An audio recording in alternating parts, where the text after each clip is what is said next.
Assalamualaikum warahmatullahi wabarakatuh. Alhamdulillah,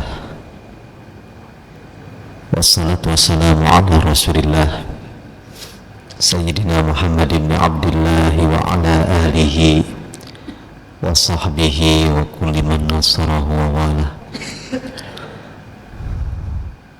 Subhanaka la ilma lana illa ma 'allamtana innaka antal alimul hakim. Rabbi shrah li sadri wa yassir li amri wahlul 'uqdatam min lisani yafqahu qawli. Amma ba'du. Hadirin jamaah Masjid Raya Puri Terjambe yang dirahmati Allah, alhamdulillah jumpa kembali di Ahad kedua di bulan September ini, atau Ahad pertama di bulan Rabiul Awal. Semoga kita ada dalam sehat walafiat, amin ya Allah ya rabbal alamin. Hadirin jamaah rahimakumullah, pada pertemuan yang lalu terkait pembahasan sunnah-sunnah maupun hal-hal yang dimakruhkan ketika sholat, ketika kita berdiri, sunnahnya itu kemarin sudah tentang doa istiftah, kemudian baca ta'awud secara sir. Baca ta'awud itu setiap kali sebelum Fatihah, ya, tiap rakaat itu ta'awud dulu. Ada yang mengatakan cukup di rakaat pertama ta'awudnya, ada yang mengatakan tiap rakaat juga ta'awud. Baca ta'awud setelah sujud yang kedua, kemudian berdiri itu ta'awud lagi, a'udzubillahi minasyaitonirrajim, kemudian bismillahirrahmanirrahim, alhamdulillahirabbil alamin sampai akhir. Jadi baca ta'awud sebelum baca Fatihah di kitab ini setiap rakaat, ya. Kemudian membaca amin ini bareng. Aminnya di sholat sir ya sir, sholat jahar ya jahar. Kemudian setelah selesai Fatihah atau surat setelah Fatihah itu tidak langsung ruku, tetapi ada jeda dulu, kemudian ruku. Wa yusannu qira'atu syai'in minal qur'ani ba'dal Fatihah fi raq'atay subh wal jumu'ati wal 'aidi wa ghairihima wa fil awlataini min sa'iris salawat walau naflan ittiba'an fil maktubat wa qiyasan 'alaiha fi ghairiha. Nah, baca surat setelah Fatihah itu hukumnya sunnah. Sebetulnya kalau bapak-bapak dalam kondisi rusuh, buru-buru, sudah dipanggil-panggil di rest area oleh ketua rombongan bis, kemudian sholatnya itu cuma baca Fatihah saja, maka tidak apa-apa. Syukran Ustaz Kardi. Karena membaca surah setelah Fatihah itu sunnah. Itu pun dalam 2 rakaat pertama, ya.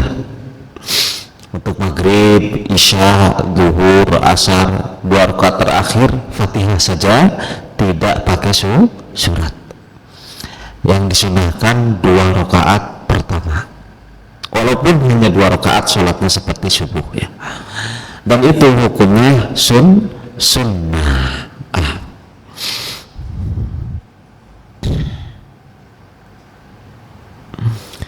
Yusannu, dan disunahkan tatwilu qiraatir raq'atil ula ala tsaniyah.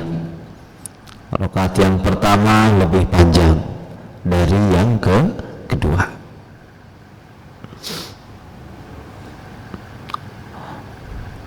Kecuali dalam sholat-sholat tertentu. Ada kalanya memang imbang. Pemilihan suratnya itu imbang. Imbang tidak apa-apa selama memang bacaan tersebut disunahkan. Contoh dalam Idul Fitri dan Idul Adha itu imbang, rakaat pertama dan kedua, mungkin kedua lebih panjang, rakaat keduanya lebih panjang sholat id itu. Sunnah rakaat pertama baca sabbihis marabbikal a'la, surah al-a'la. Rakaat kedua baca al-ghasyiyah dan al-a'la panjang mana? Menurut saya panjang al-ghasyiyah. Itu tidak apa-apa, walaupun pada kenyataannya rakaat kedua sedikit lebih panjang dari rakaat pertama. Kenapa? Karena pemilihan dua surat itu dianjurkan oleh Nabi Sallallahu Alaihi Wasallam dalam sholat Aid maupun sholat Jumat.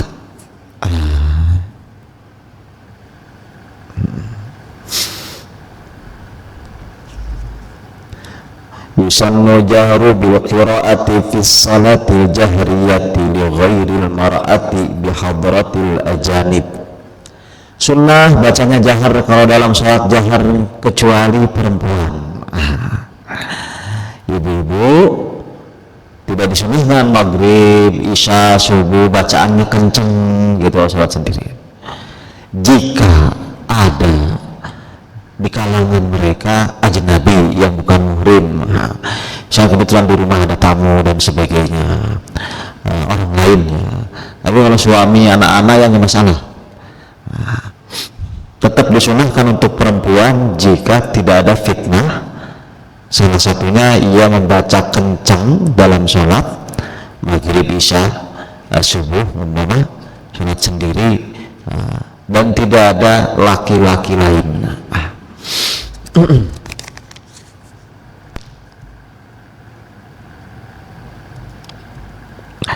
Kemudian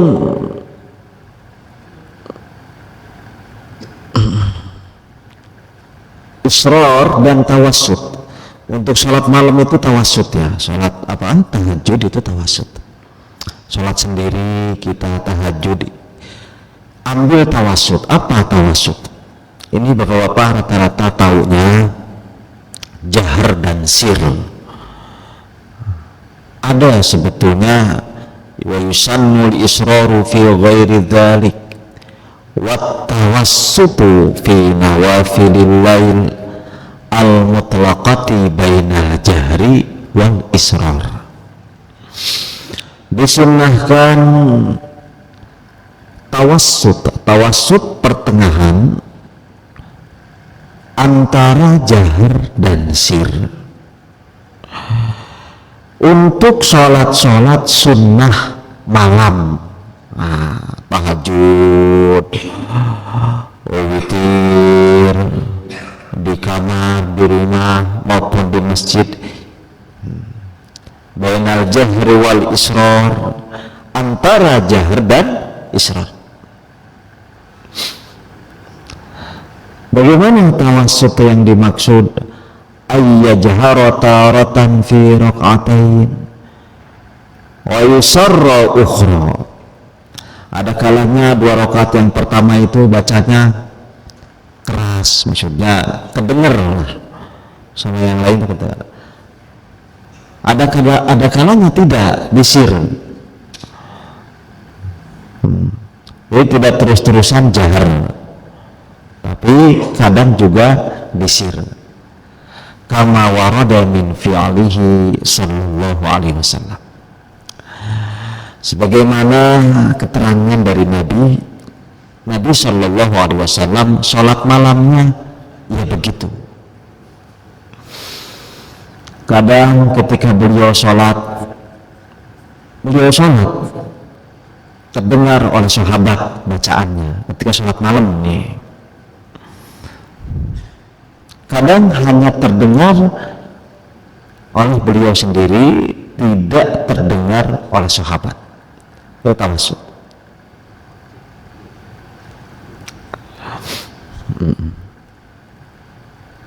Jangan sir terus, sholat malam sir terus nanti ngantuk, nggak ada suaranya. Kadang sir, kadang jahar.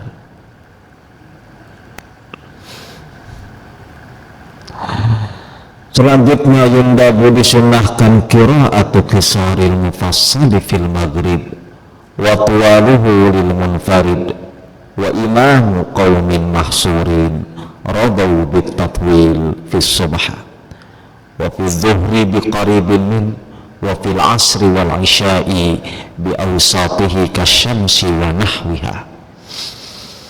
Untuk salat maghrib ini singkat, sunnahnya itu mufassal yang pendek-pendek.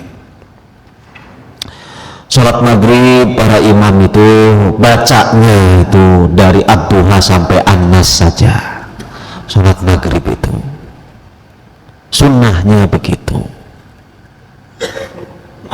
Untuk isya subuh itu yang panjang-panjang. Saya kalau maghrib itu ya atin, alam nasrah atin, alam taro li'ila fi Quraisy. Salat maghrib sunnahnya begitu. Al-mufassal qisarul mufassal. Al-mufassal terbagi tiga, ada yang tual, ada yang ausat, ada yang qisar. Yang tual, yang panjang-panjang dari Al-Hujurat, Qaf, Al-Qamar, Ar-Rahman, Al-Waqi'ah, Al-Hadid, terus sampai An-Naba.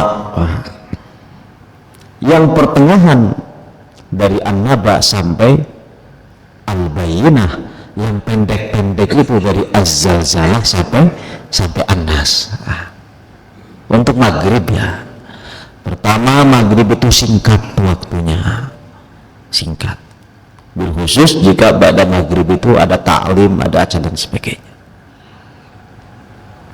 Untuk maghrib disunnahkan qira'atu qisaril mufassal. Al-mufassal yang pendek-pendek. An-Nas, Falaq, gak apa-apa. Al-Baqarah, Al-Imran baca. Bacaan saya kalau subuh isya di sini itu udah sampai At-Taubah. Itu dari dulu awal Al-Baqarah sampai At-Taubah, sekarang juz 10. Tapi kalau maghrib ya saya baca juz amma. Kalau maghrib imam maghrib itu baca qisarul mufassal. Kalau isya ya baca lagi At-Taubah, imamin subuh baca lagi At-Taubah, terus lanjut.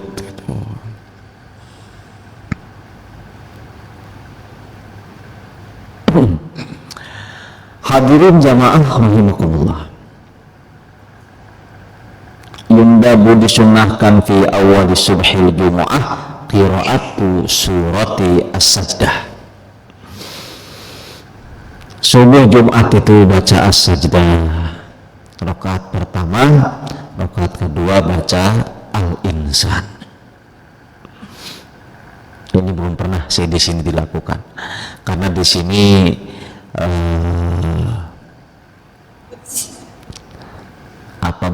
banyak pekerja. Nggak tahu kalau sudah pensiun semuanya mungkin dilakukan. Banyak pekerja, nanti keburu ketinggalan jemputan. Jadi rakaat pertama itu as-sajdah satu surat full, rakaat kedua al-insan full. Yang ada apa? Yang ada sujud tilawahnya di rakaat pertama. Nah, di sini banyak pekerja, jadi masih belum bisa, entah kapan pada pensiunnya itu. Walau bakal waktu, kalau waktunya sempit ya tidak apa-apa, 2 surat yang pendek ya gak apa-apa. Wa yusannul qira'atu, dan disunahkan baca lailatal jum'ati, di malam Jumat, bil jumu'ati wal munafikin, Malam Jumatnya sunnah memang Nabi membaca itu. Rakaat pertama surah Al-Jumu'ah, rakaat kedua surah Al-Munafiqun. Berarti tidak di maghribnya tapi di isyanya. Di sini kadang dibaca ini sama Ustadz Hedar. Mana Ustadz Hedar? Cuma bacanya enggak full satu surat Al-Jumu'ah, di rakaat pertama tidak full satu surat Al-Munafiqun rakaat kedua. Ini mungkin karena banyak pekerja juga atau gimana. Jadi diambil ringkasnya saja. Sunnahnya sih full Al-Jumu'ah rakaat pertama, wa Al-Munafiqun rakaat kedua. Ya mungkin itu tadi masih banyak pekerja.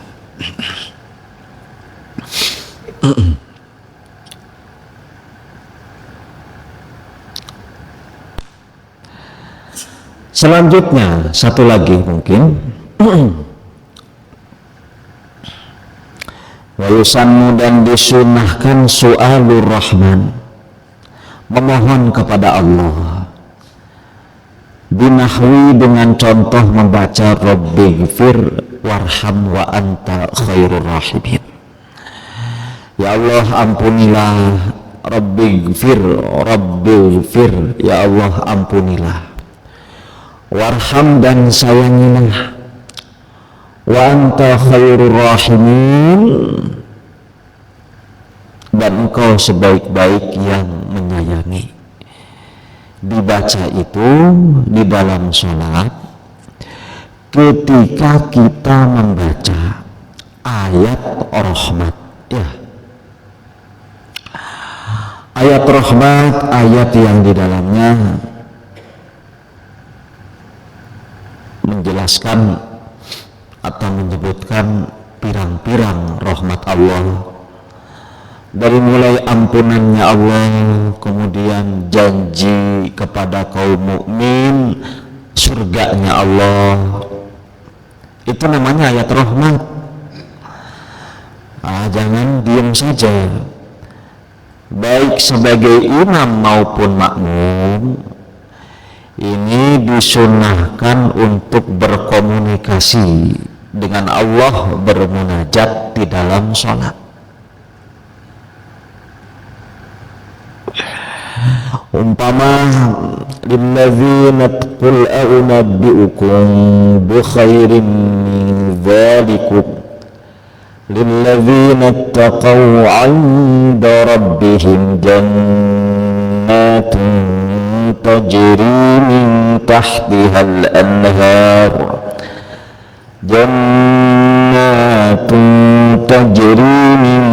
tahtihal anharu khalidina fiha. Itu kan tentang janji Allah kepada orang-orang yang bertakwa, bagi mereka ada surga kekal di dalamnya. Nah, kita memohon meminta surga yang dijanjikan oleh Allah kepada mukmin itu, seraya menyebut rabbighfir warham, ya Allah ampunilah aku, ya Allah kasihanilah aku, sayangilah aku, wa anta arhamur rahimin. Ketika baca surah atau ayat rahmat, baik makmum ketika mendengar maupun imam ketika mendengar, atau yang pendek-pendek di mana di mufassal seperti Al-Qari'ahnya, fa amma man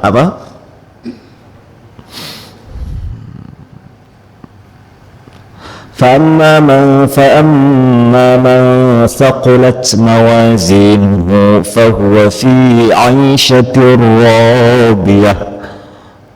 Orang yang timbangan amalnya, adapun yang timbangan amalnya itu amal baiknya berat,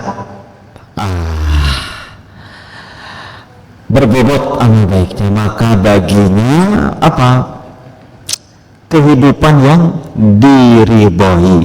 Ketika baca itu rabbighfir warham wa anta arhamur rahimin, bukan damang-damang aja terus lurus, seakan-akan Quran itu tidak mengena ya. Sebaliknya ketika ayat azab, kita mohon perlindungan darinya, dari siksa itu.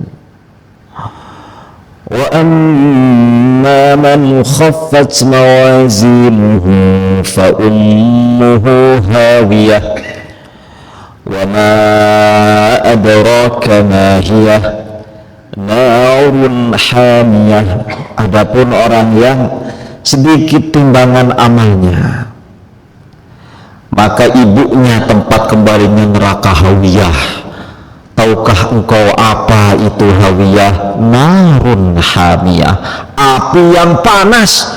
Aduh, tapi nggak tersentuh ya rata-rata. Harusnya ketika api yang panas, a'udzu min dzalik, a'udzubika min dzalik. Ya Allah, aku berlindung kepadamu dari siksa itu. Nah, itu disunnahkan baik imam maupun makmum. Jadi ketika baca imam, makmum ketika baca wa ma adraka ma hiya narun hamiyah, cuma melakukan saja seakan-akan itu adalah keindahan ya. Tidak ada angker-angkernya neraka. Karena nggak paham. Cuma geleng-geleng saja. Narun hamiyah. Tidak dipahami yang dibaca itu apa.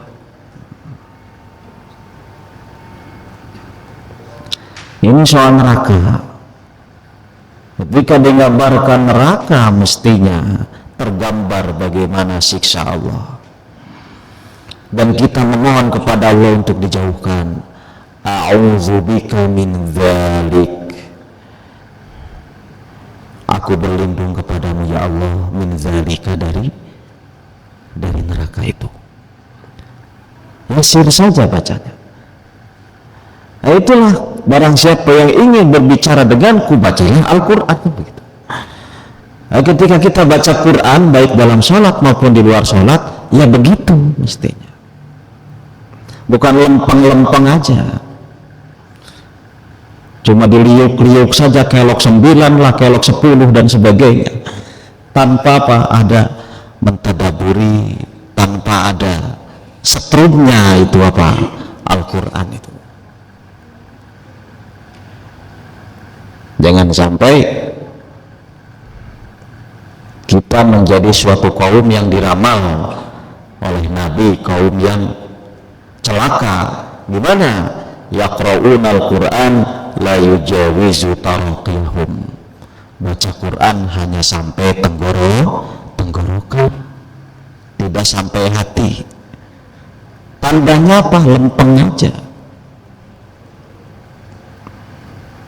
Padahal hak ancaman dalam Al-Quran tentang siksa, hak janji rahmat Allah dalam Al-Quran itu pun hak. Kenapa kita tidak meminta? Nah, kembali dalam sholat pun demikian.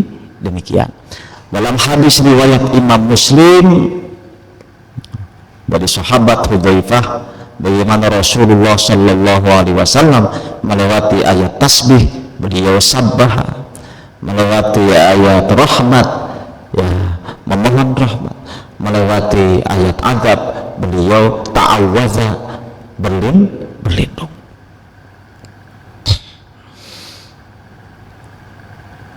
Ini contoh wal isti'adzatu, dan baca isti'adzah binahwi rabbi a'idni min azabik. Ya Allah, lindungilah aku dari siksamu. Tentang azab banyak. Alhaakumut takatsur hatta zurtumul maqabir. Kalla sawfa ta'lamun thumma kalla sawfa ta'lamun.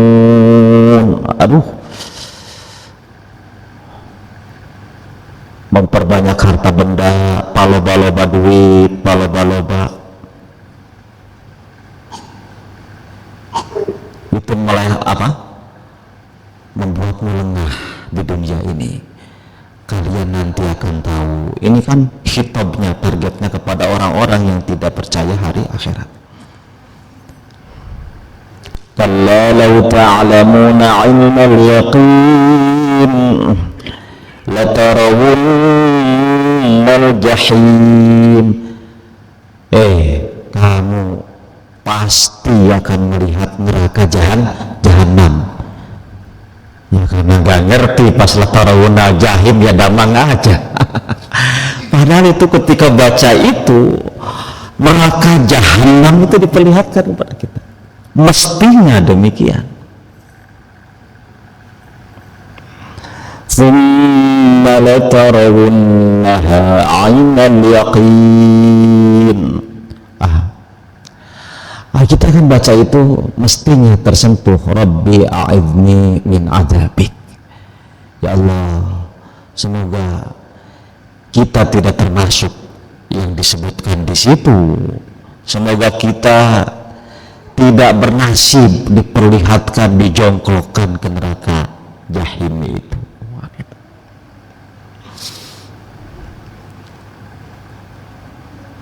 Apalagi wailul likulli humazatin lumazah alladzi jama'a malahu wa 'addada yahsabu anna malahu akhlada kalla la yunbadhanna fil hutamah wa ma adraka mal hutamah narullahil muqadatul lati tattali'u 'alal afidah innaha 'alaihim mu'sadah fi 'amadin mumaddadah. Pokoknya kita dengar narullah, api nerakanya Allah yang menyala-nyala dan sebagainya, itu mesti kita takut dan memohon perlindungan. Na'udzubillahi min dzalik atau Rabbi a'idni min dzalik. Nah itu biasakan. Pokoknya dengar imam atau kita sendiri baca ada azabnya, ada narnya, minta perlindungan saja kepada Allah. Udah itu. Meskipun secara detailnya kita tidak paham keseluruhan ayatnya. Ayo dengar nar, jahanam, narun hamil dan sebagainya, maka kita mohon perlindungan kepada Allah. Nah inilah komunikasi atau munajat. Sholat itu munajat.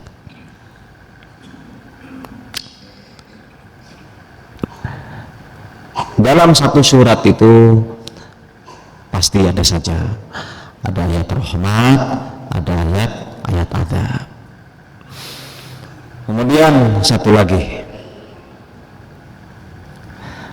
wa yusannu, dan disunnahkan, inda akhiri wattini wazzaitun. Awas, ini untuk imam dan makmumnya. Wa akhiril qiyamah, dan akhir surah Al-Qiyamah. Awas, wattini wazzaituni wa turi sinina wa hadzal baladil amin laqad khalaqnal insana fi ahsani taqwim thumma radadnahu asfala safilina illa alladhina amanu wa 'amilus salihati falahum ajrun ghairu mamnun fama yukazzibuka ba'du biddin alaysa Allahu bi ahkamil hakimin.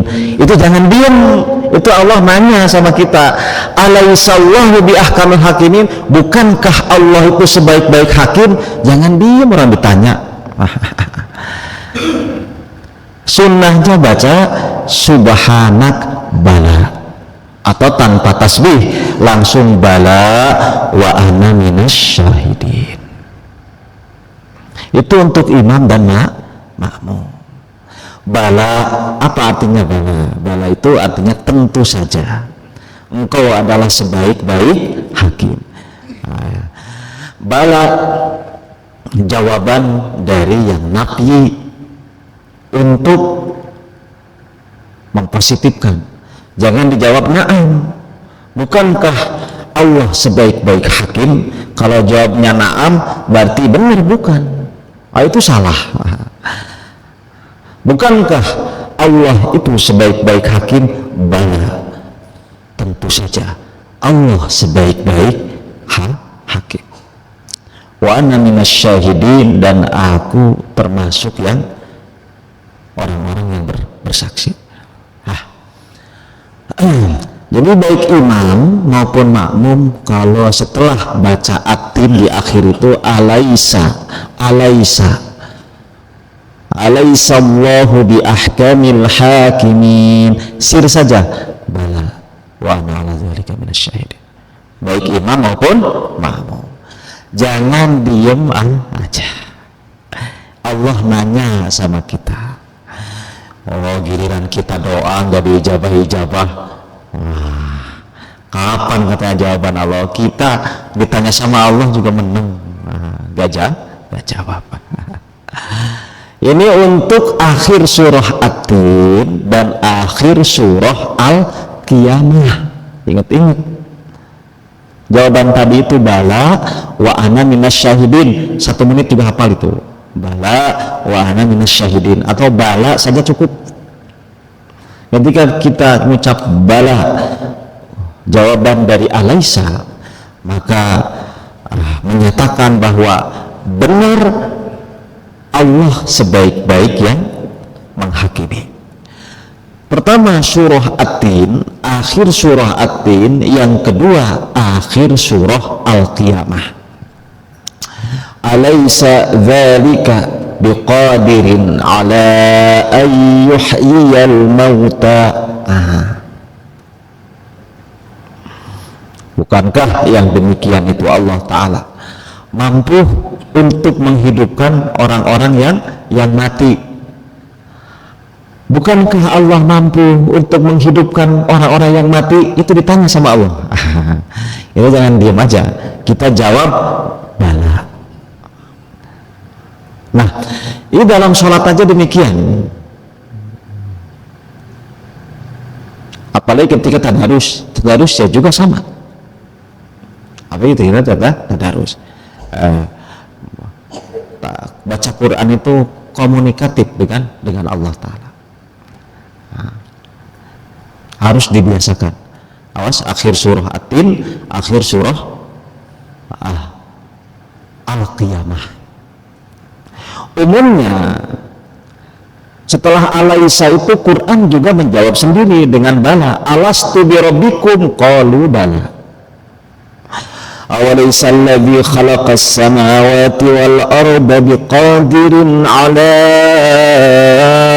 an yakhluqa mithlahum. Bala, kan gitu. Ada balanya pasti.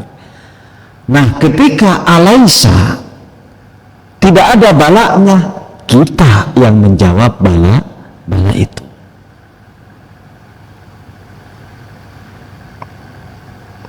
Enggak susah. Ini Ustaz kok kemana-mana susah saya berdengar. Enggak susah. Pokoknya akhir At-Tin baca bala, akhir apa Al-Qiyamah baca bala, udah gitu.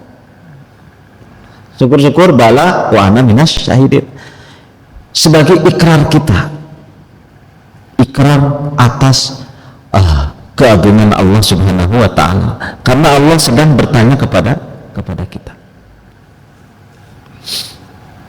Kemudian satu lagi, dari tadi satu lagi terus. Satu lagi, wa inda akhiril mursalat, di akhir surah Al-Mursalat. Fa bi ayyi haditsin ba'dahu yu'minun. Pada ucapan manakah, pada perkataan manakah setelah Al-Quran mereka mengimani? Bi ayyi haditsin ba'dahu yu'minun. Nah, ini khusus untuk surah Al-Mursalat. Jawabannya amanna billah, kami iman kepada Allah. Kalau ada alaisa atau bi ayyi fa bi ayyi ala rabbikuma tukadziban. Itu pertanyaan-pertanyaan sebetulnya. Nah, hadirin jamaah rahimakumullah, itulah Syafi'iyah dan juga jumhur ulama, termasuk di situ mazhab Imam Ahmad Ibnu Hanbal. Demikian jawaban-jawaban tadi, bala wa ana minasyahidin, atau subhanak bala wa ana minasyahidin, atau amanna billah, atau rabbi a'idni min azabik, atau rabbi gfir warham wa anta khairur rahimin. Itu berlaku dalam sholat fardu maupun sholat sunnah, untuk imam maupun makmum, berjamaah maupun munfarid, apalagi di luar sholat ketika kita tadarus Al-Quran. Menurut Abu Hanifah tidak, menurut ulama lain cukup di sholat sunnah saja, sholat fardu tidak. Tapi Syafi'iyah, Hanabilah, jumhur ulama tidak membeda-bedakan itu, tidak membeda-bedakan. Yang penting tetap bacanya itu sir, yang jelas kita itu nyambung dengan apa yang dibacakan dari Al-Quran, komunikatif sholat kita sebagaimana dicontohkan oleh Nabi SAW, seperti diriwayatkan oleh Hudzaifah dalam hadis riwayat Imam Muslim. Yang penting tidak panjang-panjang jawabannya, supaya tidak istiqol dengan jawaban itu, kemudian tidak insot mendengarkan bacaan imam.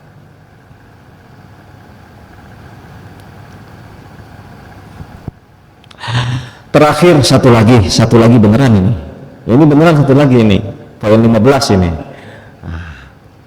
Yusannu takbiru lil intiqal min ruknin ila ruknin. Sunnah takbir intiqal dari rukun ke rukun, dari ruku ke dari itidal ke sujud ke duduk ke sujud lagi, sujud ke berdiri, itu namanya intiqal ya.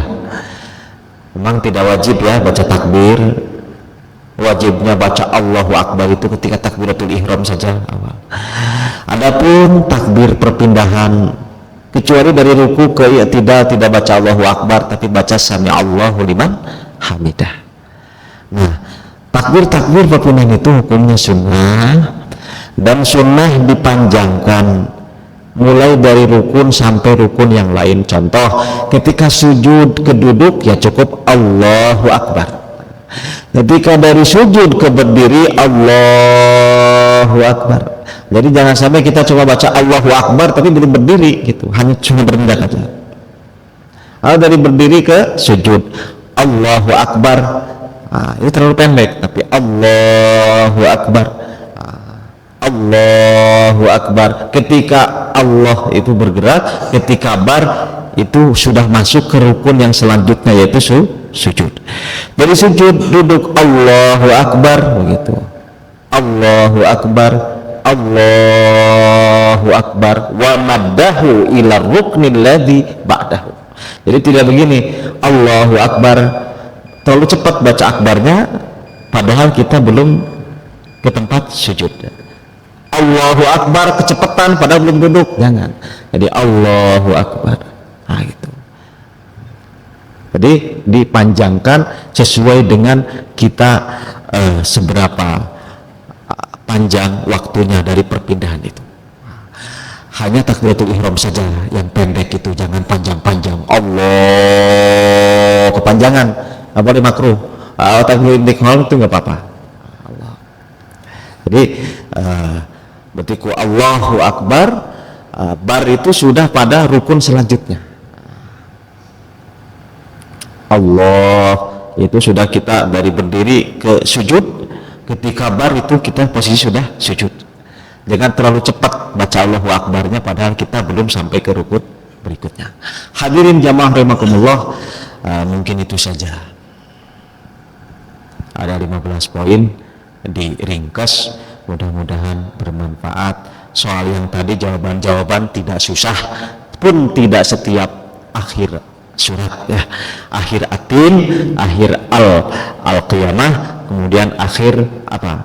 Akhir al-mursalat. Akhir atin bala wa ana minasyahidin. Akhir al-qiyamah juga sama, bala wa ana minasyahidin. Akhir al-mursalat amanna billah. Yang lain-lain baca dengar adab neraka, kita baca a'udzubillahi min dzalik. Baca yang surga-surga yang enak-enak, janji kepada mukminin, kita mohon ampun dan mohon kasih sayang Allah, Rabbighfir warham wa anta arhamur rahimin, atau Rabbighfir warham juga cukup. Intinya kita memohon ampunan dan rahmat Allah. Barakallahu li wa lakum. Jika ada yang bertanya dipersilahkan, kalau sudah cukup ditutup saja. Alhamdulillah, begitu panjang lebar ya ibadah-ibadah kita yang di sunnah atau bacaan-bacaan Quran, di mana kita mungkin pada saat ini ketika kita mendengar bacaan Quran ataupun kita baca Quran lempeng saja ya, padahal di situ ada komunikasi kita dengan Allah, baik ibadah ketika Al-Quran itu menyatakan surga ataupun menyatakan neraka ya. Padahal apa yang disampaikan guru kita tadi, mudah-mudahan ini mendapat pengantar kita sehingga kita selalu connect dengan Allah Subhanahu wa Ta'ala ya. Jadi mungkin ada yang ditanyakan dari paparan tadi, mudah-mudahan nih pagi ini nih banyak nih kayaknya yang ditanyakan ya Ustaz.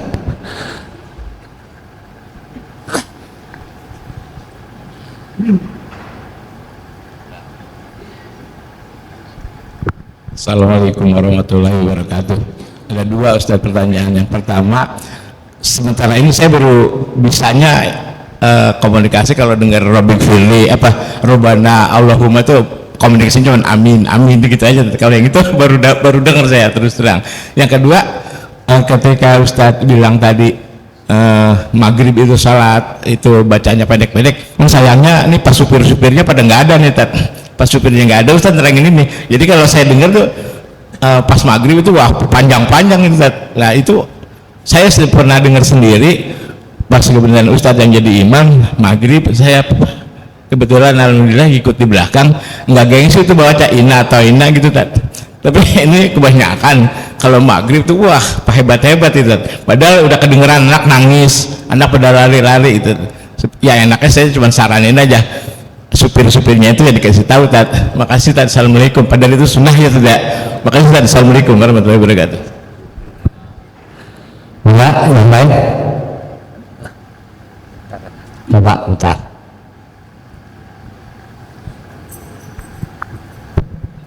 Assalamualaikum warahmatullahi wabarakatuh. Pak Ustaz, tadi maghrib itu saya sholat di masjid sekolah ini dekat rumah ibu saya. Itu Ustaz Abad itu sholat maghrib tapi pakai kunut. Soalnya kan tidak ada tidak bencana begini. Itu diperbaiki Ustaz. Terima kasih. Assalamualaikum warahmatullahi wabarakatuh. Waalaikumsalam. Baik, pikirannya. Sholat maghrib. Assalamualaikum warahmatullahi wabarakatuh. Menanya tentang pengucapan lafaz amin Pak Ustaz. Kan kalau Pak Ustaz memimpin jadi imam biasanya kan kalau makmum itu sebenarnya kan panjang amin gitu. Tapi kalau Pak Ustaz kan biasanya kan amin. Nah ini abdolnya seperti apa, penjelasannya seperti apa Pak Ustaz.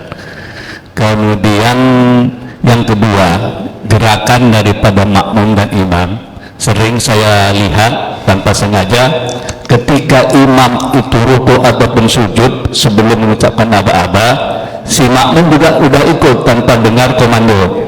Itu apa diperbolehkan atau tidak? Terima kasih Pak Ustaz. Assalamualaikum warahmatullahi wabarakatuh. Makmum udah apa? Makmum dan imam. Misalnya kan si imam ini ruku tapi belum aba-abanya belum terdengar, si makmum udah ikut saja gitu Pak. Oh itu seperti itu Pak Ustaz. Terima kasih. Ya baik, terima kasih. 1, 2, 3, 4. Pak Teddy, enggak ya. Di sini 3, di sini 3 juga nih.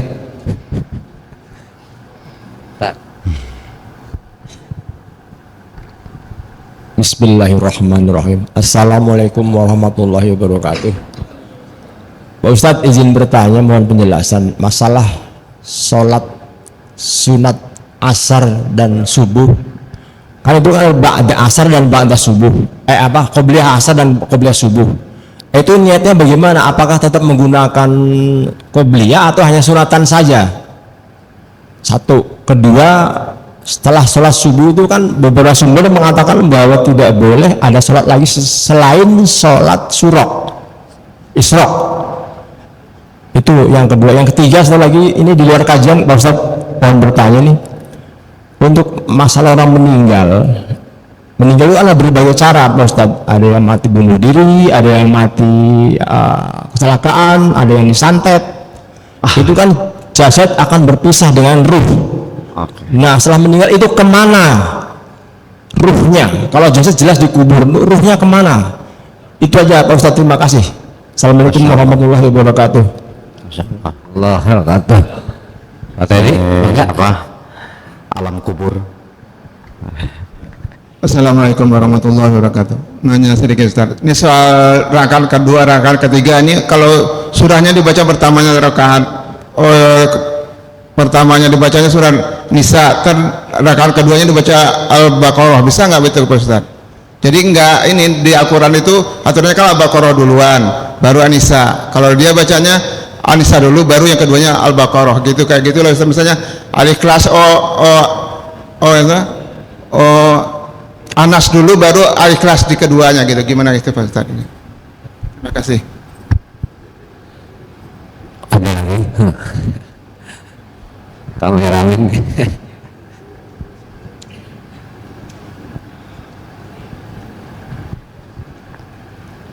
Assalamualaikum warahmatullahi wabarakatuh. Waalaikumsalam.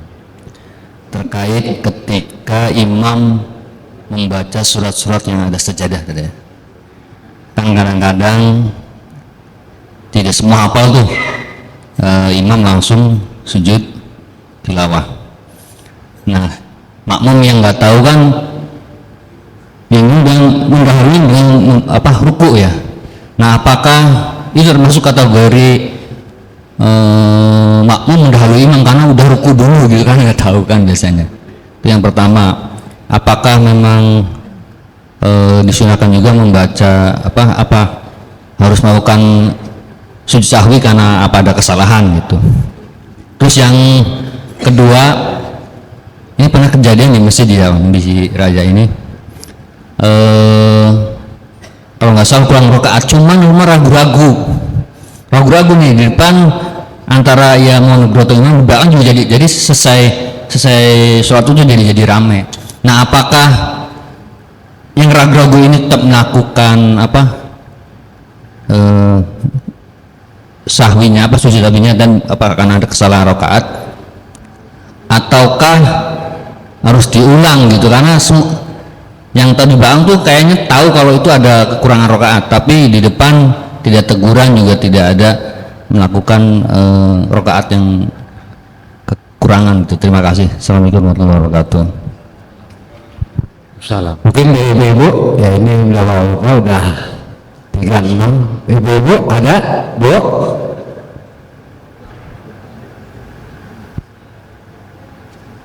Ada? Belum lengkap, Bu. Mana bapak-bapak ada lagi? Mungkin ini sementara Kang Ustaz. Baik. Ini supir-supirnya yang ngopi kali. Sebetulnya itu sudah sering saya sampaikan, tapi mungkin lupa ya. Nanti ini manajer para supir ini ngingetin lagi. Itu sering saya sampaikan kalau maghrib itu mufassal. Kadang saya lisan, kadang juga saya WA. Untuk maghrib itu mufassal saya bilang yang pendek. Kalau isya subuh silahkan gaya bebas, bilang gitu, siap. Cuma nggak tahu, kadang lupa, ya nanti diingatkan lagi.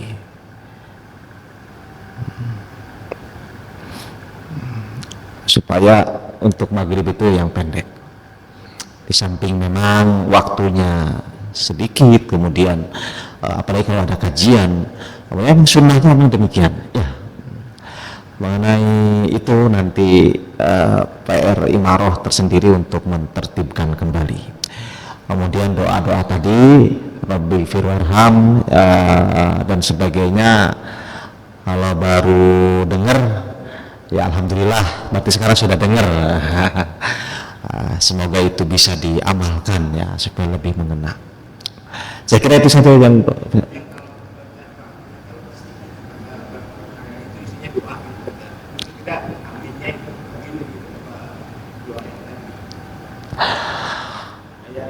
ketika itu memang sudah langsung doa, kayak misalkan ada bacaan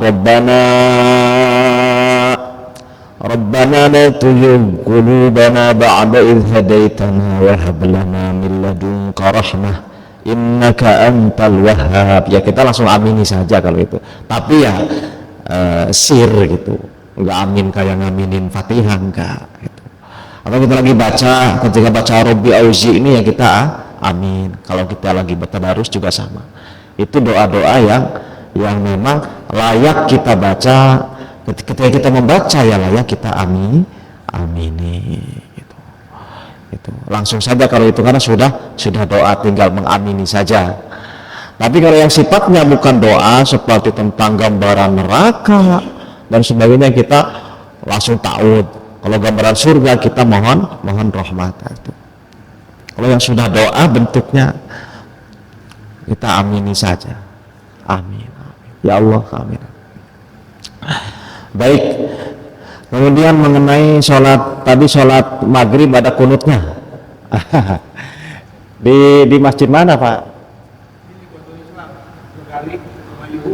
Oh iya. Itu kalau kunut nazilah itu memang tiap sholat, tiap waktu sholat kunut nazilah. Kalau kunut yang tiap waktu sholat, duhur dipakai, maghrib dipakai, itu namanya kunut nazilah. Kunut nazilah ini bisa terkait berlindung dari bencana gitu, kemudian terkait mendoakan saudara-saudara di Palestina. Itu sebagian juga dari dulu berkecamuk perang sampai sekarang ada yang kunut nazilah. Makanya akan kelihatan di doanya. Itu imam doanya apa Pak Haji? Allahumma ansuril Islam wal muslimin wa ahlikil kafarata wal musyrikin wasohyuniyin, mendoakan kehancuran orang-orang yang yang zalim di Palestina, biasanya seperti itu. Nah kita di situ ada juga Allahumma fa'annal bala wal bala, karena mungkin sebagian atau kita dalam bayang-bayang megatrust itu, tsunami dan sebagainya, yaitu yang lebih paham yang bacanya itu. Intinya kunut nazilah namanya. Dulu ketika pembantaian sedang ganas-ganasnya, malah MUI menyarankan untuk kunut nazilah tiap doa. Jadi kita tidak bisa berperang, tidak bisa ikut, paling tidak doa, karena doa silahul mukmin, doa itu senjatanya orang beriman. Nah, gitu. Dulu juga COVID lagi marak-maraknya, banyak itu juga ada yang kunut nazilah. Jadi kunut nazilah itu Nabi pernah melakukannya 1 bulan atau 40 hari gitu. Baik ketika wabah maupun ketika ada bencana atau ancaman dari musuh. Nah, itu nazilah namanya. Lebih jelasnya nazilah dalam rangka antisipasi apa nih? Itu tanyakan ke imam. Intinya itu sah karena kunut nazilah. Kemudian tadi mengenai, saya jawabnya amin, A-nya emang pendek. Amin gitu. Itu segitu panjang Pak, amin gitu. Enggak amin, enggak gitu. amin. Emang panjangan makmum sih, makmum amin gitu. Makmum kan tinggal amin saja. Saya kan baru selesai waladhdallin bacanya gitu. Kalau saya kepanjangan itu nggak bareng tuh sama makmum. Saya baca waladhdallin, makmum kan tinggal mangap saja amin. Saya jadi saya kan dengan A-nya itu 2 harokat saja udah cukup gitu, amin gitu. Ya wes itu panjang, tapi ada juga lugot yang pendek, amin juga itu sama. Sebetulnya itu saya baca panjang, tapi cuma 2 harokat atau satu setengah. Tapi itu tidak ada ketentuan misalkan harus madnya mad jaiz apa wajib, tidak sih itu amin itu maknanya istajib ya Allah, kabulkanlah, itu maknanya. Rabbana amin gitu. Saya itu amin, itu a-nya juga tidak terlalu panjang, min-nya juga tidak terlalu panjang gitu. Kenapa? Karena kalau mau langsung bareng sama makmum bisa saja, tapi tidak ada wakaf antara dolin dengan amin, dan itu tidak boleh. Amin itu tidak boleh diwasolkan dengan dolin, Pak. Kita baik baca sendiri maupun jadi imam. Contoh, ghairil maghdubi alaihim waladdallin amin, itu nggak boleh. Jadi otomatis saya harus berhenti dulu. Jangan sampai amin itu dianggap bagian dari Fatihah. Itu hanya respon doa saja. Oleh karenanya otomatis separnya makmum itu duluan bilang A-nya agak panjangan. Saya menyesuaikan, kalau bapak-bapak 4 harokat, saya 2 harokat, pas tidak. Nah, mengenai yang aba-aba itu kurang, makmum sudah mendahului atau bareng saja, itu sudah makruh, Pak. Makanya si imam mestinya kalau ruku atau sujud itu atau makmum, di sini kan tidak ada mubalig ya, tidak ada seperti di Masjid Agung kan ada. Jadi ada komandonya itu. Allahu Akbar, Allahu Akbar, di sini nggak ada. Jadi di sini mohon dengan sangat makmumnya ngerti. Jadi jangan sampai baru juga imam baca Allahu Akbar udah gerak. Tunggu setelah selesai bar saja imamnya. Allahu Akbar baru gerak. Nah, itu harus dipahami. Berhubung di sini memang tidak ada mubalig atau penyambung itu. Apalagi sujud itu mestinya makmum bagusnya setelah imam betul-betul keningnya itu ke tempat sujud baru gerak. Dengan imam baru Allah udah mau sujud, bisa jadi duluan duluan makmum itu keningnya, apalagi imamnya udah tua, mendaratnya agak lama. Kalau cuma mendengar Allah saja sebelum sampai baru udah gerak, bisa-bisa makmum lebih dulu itu, jadinya mendahului imam. Nanti batal berjamaahnya kalau mendahului imam. Itu ya. Kemudian mengenai sholat qobliyah asar, qobliyah subuh, qobliyah subuh, sunat asar, ya tentu niatnya niat qobla asar ya. Sebagaimana subuh niatnya qobla subuh. Walaupun kita tahu tidak ada ba'da subuh, tidak ada ba'da asar gitu, tetap kita nyebutnya qobliyah apa, kalau mau ditalafudkan sholli sunnatan qobliyatal asri umpama. Kalau sunat asar juga itu sah-sah saja, tidak disebut qobliyahnya, itu sah-sah saja gitu, karena memang tidak ada ba'da asar sebagaimana tidak ada ba'da subuh ya, tidak ada ba'da subuh, kecuali ada yang membolehkan mengqadha, itu pun bagi yang rutin gitu, biasanya keburu suatu saat tidak. Ya intinya mau pakai qobliyah mau pakai tidak, yang penting kan dipahami gitu. Niat itu pertama membedakan ini rukun, ini fardu apa sunnah, itu yang pertama. Kemudian ketika ada dua sunnah, yang satu dikerjakan setelahnya, yang satu dikerjakan sebelumnya, itu tanpa disebut juga karena waktunya dilakukan sebelum sholat asar, sudah otomatis itu qobliyah. Tapi sholat sunat asar, niat sholat sunat fajar juga itu sah, tidak usah disebut qobliyah subuh, kecuali mau dua kali sholatnya. Pertama sunnahnya sama, yang satu qobla subuh atau qobla asar, sholat lagi 2 rakaat tahiyatul masjid, atau tahiyatul masjid dulu kemudian qobla asar. Nah pentingnya itu di situ, niat itu. Adapun ketika tidak ada iltibas di situ pertukaran qobliyah dan ba'diyah, tidak mesti disebut juga tidak apa-apa. Mengenai roh yang meninggal ya, mau itu katanya tadi apa disantet, bunuh diri dan sebagainya, itu rohnya kemana? Masya Allah. Intinya mereka apapun keadaannya yang meninggal itu ya sudah qodoknya. Mau itu kena sihir, itu sebab-sebab saja. Intinya memang sudah qodoknya, qodok ajalnya, sudah waktunya. Hakikatnya tidak ada yang memiliki kekuatan.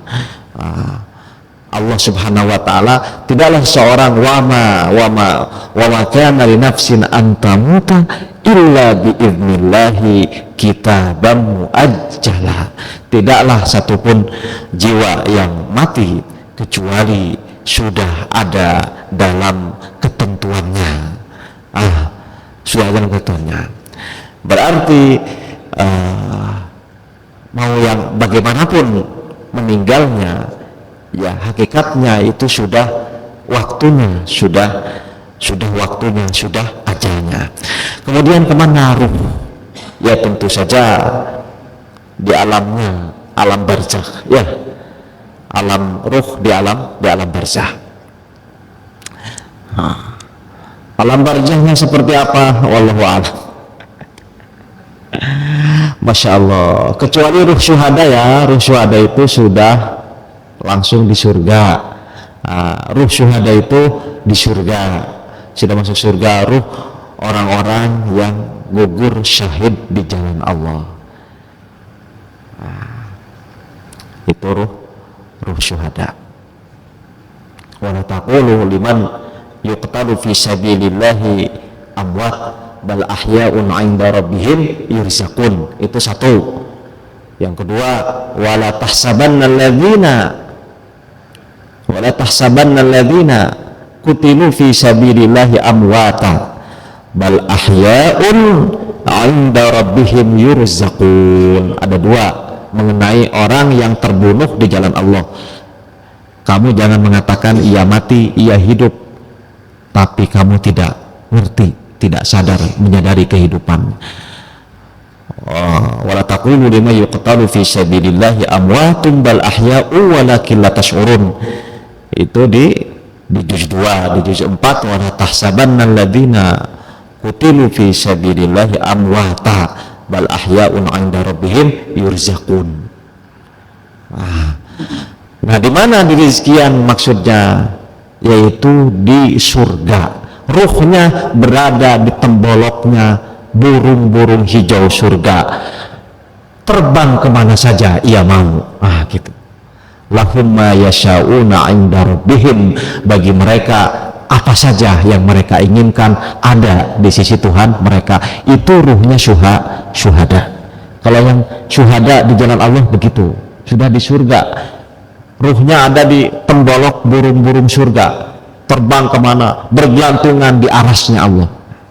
Tapi kalau yang biasa-biasa ya di alam barzakh itu imma ia mendapatkan nikmat kubur, wa imma mendapatkan siksa kubur. Naudzubillahi min dzalik. Kayak gitu, naudzubillahi min dzalik. Jangan mendengar istilah siksa kubur damang aja. sekira seolah-olah itu mereka doang siksa kubur. Kita udah aman dari mana? Makanya kita ada siksa apa segala kita bilang naudzubillah min dzalik. Siksa kubur kita sering berdoa dalam tahiyat akhir kan, Allahumma inni a'udzubika min fitnatil min syarri fitnatil masihid dajjal, min adzabil qabri wa fitnatihi, amin azabi jahannam wa min fitnatil masihid dajjal. Adzabil qabri wa fitnatihi itu kita harus senantiasa memohon perlindungan dari Allah. Itu di alam barzah. Wah, gimana ada penampakan, gentayangan, aduh, film gitu. Nggak ada itu. Nah, itu bukan ruh, itu jin. Itu jin. Itu jin. Udah beda alam. Kalaupun ketemu datang lewat mimpi, itu mungkin. Ketemu ruh dalam mimpi itu mungkin. Untuk masalah ruh, Ibnu Qayyim Al-Jauzi mengarang kitab khusus judulnya Ar-Ruh, berdasarkan athar dan pengalaman para ulama. Tapi hakikatnya ruh itu misterius. Ada yang bertanya kepada Nabi, was'alunaka 'anir ruh, qulir ruhu min amri rabbi wa ma utitu minal ilmi illa qalila. Ruh itu urusan Tuhanmu, kalian tidak diberikan ilmu kecuali sedikit saja. Kalaupun dijelaskan oleh Nabi hakikat ruh, kalian juga nggak paham, yang ada nanti puyeng. Di surah Al-Isra begitu. Kemudian pertanyaan, bagaimana kalau rakaat pertama itu An-Nisa, rakaat kedua Al-Baqarah? Ya, jadi nggak runut ya. Bacaan pertama berlaku irtibat. Apa itu irtibat? Ada hubungan ayat dengan ayat lain walaupun beda surat, itu dibolehkan. Yang tidak boleh itu membaca ayat mundur. Misalkan dalam satu surat ayatnya ayat 5 dulu, baru ayat 4, baru ayat rakaat pertama baca ayat 7 sampai 8, rakaat kedua baca ayat umpama 1 sampai 3, itu nggak boleh. Kalau hanya suratnya rakaat pertama baca Ali Imran beberapa ayat saja ya tentunya. Rakaat kedua baca Al-Baqarah, tidak apa-apa. Yang penting di situ ada namanya nazir atau irtibat. Apa itu irtibat? Ada kesesuaian. Contoh di Ali Imran itu ada inna fi khalqis samawati wal ard wa ikhtilafil laili wan nahari la ayatin li ulil albab. Terus doa. Di Al-Baqarah juga ada ayat keduanya, mau baca di Al-Baqarah rakaat keduanya inna fi khalqis samawati, juga bacanya inna fi khalqis samawati wal ardi wa ikhtilafil laili wan nahari wal fulki allati tajri fil bahri bima yanfa'un nasa wa ma anzalallahu minas sama'i min ma'an mimma'in wa ma anzalallahu minas sama'i mimma'in fa ahya bil arda ba'da mautiha.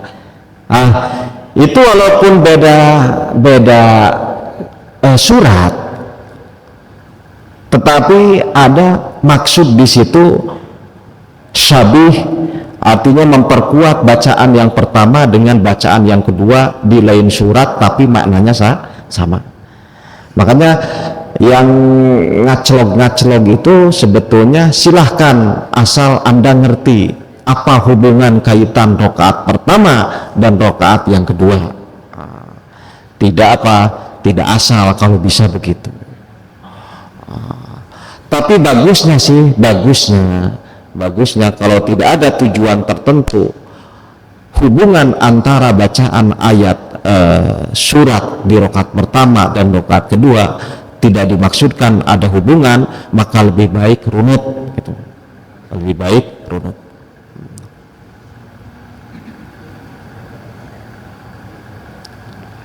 Baik secara ayat maupun susunan surat. Kalau baca ayat mundur dibalik itu malah haram syar'an. Contoh baca Fatihah dari ayat 7 dulu sampai ayat 1 itu haram. Begitu pula surat-surat yang lain jika dibaca mundur. Tapi bapak-bapak baca wirid pada sholat, normalnya kan kulhu, falak, anas. Lupa tuh baca anas dulu, kemudian kulhu, kemudian al-falak, itu kan dibalik, ya tidak apa-apa. Tidak apa-apa. Baik dalam sholat maupun dalam kita zikir gitu, atau apa tadarus. Tapi bagusnya sih al-ikhlas, al-falak, an-nas. Sudah ya? Terakhir itu ya? Oh, ini kameramen nanya juga, nggak di belakang layar aja.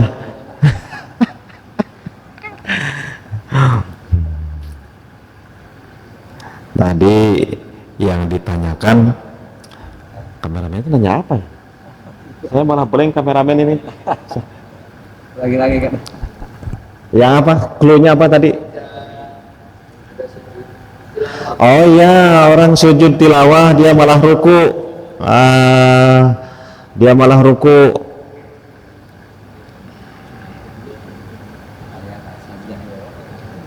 Berarti dia mendahului imam ya.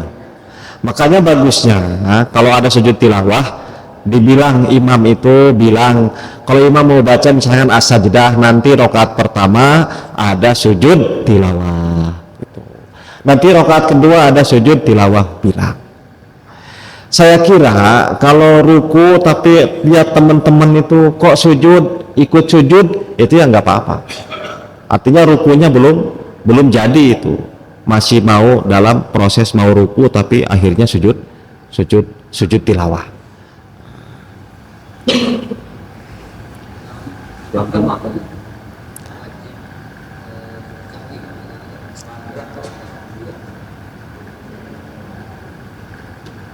Tidak, karena itu bukan karena meninggalkannya, bukan soal meninggalkan sunnah yang abad ya. Sujud sahwi itu ada apanya? Ada aturannya. Ada aturannya. Jadi begini, seandainya dia ruku malah tidak ikut sujud sahwi, berarti ia mufarokoh. Mufarokoh. Ya, kalau mufarokoh silahkan saja, sah-sah saja, dan tidak juga harus sujud sahwi. Tidak ada yang ia tinggalkan. Contoh tasyahud awal ia tidak meninggalkan. Gitu. Nah, kemudian ketika lupa, lupa ini apakah 3 apa 4 rakaat, jatuhkan ke yang terkecil. Nah, kita sudah menjatuhkan ke bilangan terkecil, kita nambah rakaat lagi. Nah, itu karena ada keraguan, maka kita sujud sahwi. Karena bisa kemungkinan itu kita lebih. Kemungkinan lebih. Bisa jadi kita jatuhkan baru 3 rakaat padahal sudah 4 rakaat. Tapi kita menambahkan jadinya 5 rakaat. Bisa jadi itu kita 5 rakaat. Nah, dalam posisi demikian kita tetap sujud sahwi ketika lupa rakaat. Nah, kalau rakaatnya lupa.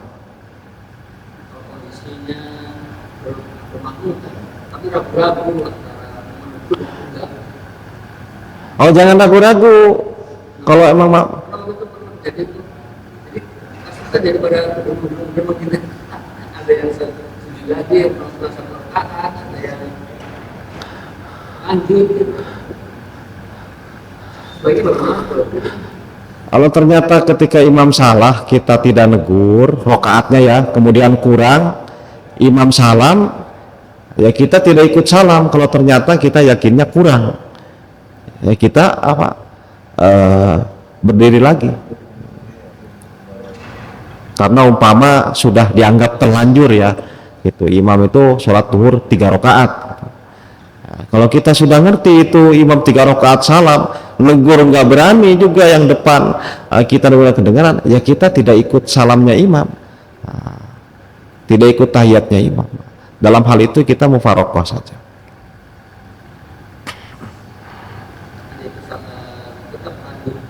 Iya, tetap lanjut aja. Di masjid ini bukan? Wah, kebangetan orang banyak-banyak kayak gini nggak berani. Apa ragu-ragu semua kebangetan? Ngelamun semua. Astagfirullahaladzim. Iya. Jadi ributnya pas sudah salam tadi 3-4 sih gitu. Itu kita ragu-ragu, kalau ragu-ragu jatuhkan ke tadi itu 3. Jadi kita sholat 1 rakaat lagi langsung, kemudian sujud sahwi. Jadi banyak yang memfaris sendiri sholat bisa sendiri sholat lagi 1 rakaat. Iya begitu 1 rakaat aja tambah, selama belum keseling ngobrol apa-apa ya. Kalau keling wudu dulu apa itu udah berarti dari awal lagi. Kalau kita begitu ingat paham, saya kurang 1 rakaat, langsung aja kita ambil posisi sholat 1 rakaat, kemudian diakhiri sujud sahwi. Ya, baik, cukup. Masya Allah sudah 6:30. Kurang lebihnya mohon maaf, terima kasih.